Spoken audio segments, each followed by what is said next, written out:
Welcome back, everyone, to our prayer journey with Mike Toth. Again, we're going to proceed in the book of the Didache, which was a handbook handed out to Christians, early Christians, because there were no Bibles and they wanted to follow Jesus Christ. So someone recorded them and put them down in little handbooks and passed them out. They paraphrased the Word of God. This paraphrase is pretty powerful.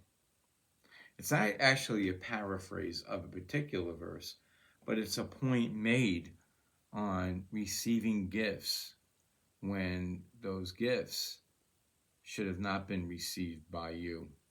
Let me read the verse. Go to anyone who receives.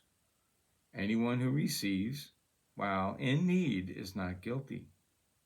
But anyone who receives when not in need is like a thief, who should be locked up until he confesses and pays back all he has stolen.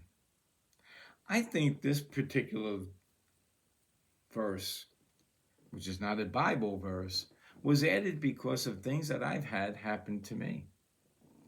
I've had where I've given money to somebody and it was a blessing because it really helped them and they came out of a particular trouble. But then there was money I given to other people that they used it for things that were anti-God, like booze and stuff like that. So I learned to really discern before I give out my money.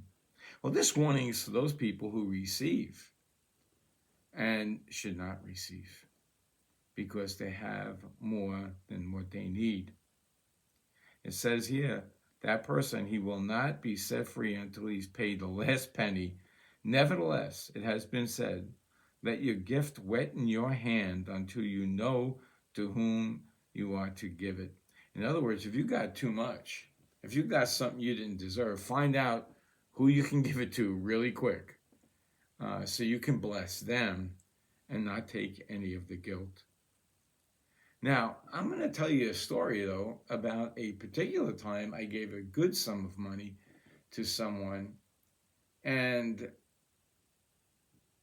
I remember wondering, I was confident in giving it because I had saved the money specifically to help anybody that was in need. It was over $1,000. And that was back years ago. I had that money set aside, and this particular person was having monetary troubles, and he was a drug addict. He had difficulty with drugs. He had a large family.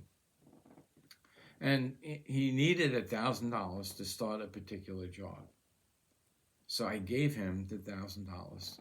And I says to him, this is not my money. This is the Lord money. You do what you want with it. Well, the next day he comes running back, and he says to me, he turned down the job, and he gave me the money back.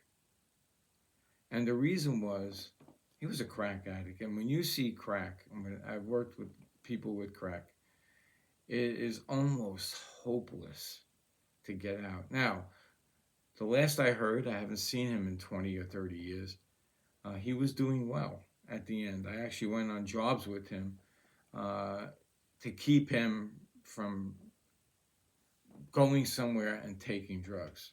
I just stood with him for 2 weeks. I took a 2-week vacation and spent it with him every day.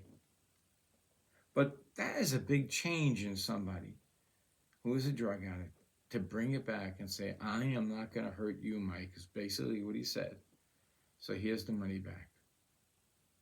So when you give, even when you give and you get taken, let the Lord deal with it and not ourselves.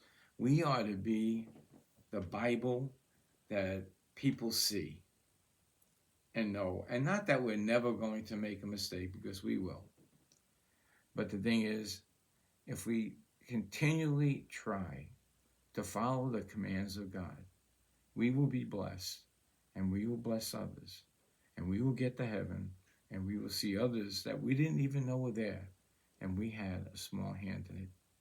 So until next time, may Jesus increase as we decrease.